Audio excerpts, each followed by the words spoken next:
Okay guys, so today we're going to show you how to put these little triangle windows.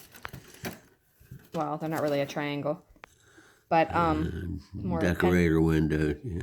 It's got the point and then it comes down more like a house shape.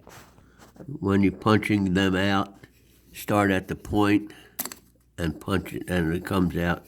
Some of them you might have to wiggle a little bit, but it comes out a lot easier. And be careful for splinters. Start there and then come down, and it'll come right out. All right, then you want to go ahead and stain it. Once you have it stained, then you want to put some glue, and I'm using some, well yes, sand it down. I'm using some crazy glue and I'm putting it all along the entire edge. Okay, so once you get it good and coated, you want to go ahead and take your glass. Be very careful not to touch the crazy glue. Center it in there.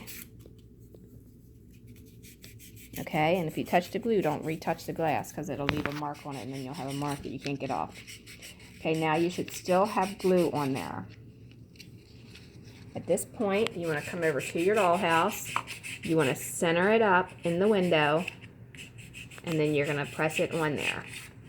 And you want to use something to hold it in place, so turn your dollhouse vertical and then put something heavy on top of there because you don't want to put tape because it could peel off the brick stuff. Alright? So that's as simple as that is to install that window. And like I said, you need to turn it vertical and put something on it to hold it until it dries. And it'll only take a few seconds for it to dry. Alright, thanks a lot for watching. Don't forget to like and subscribe. Leave a question, suggestion, or comment below. And we will see you in the next video. Have a wonderful day.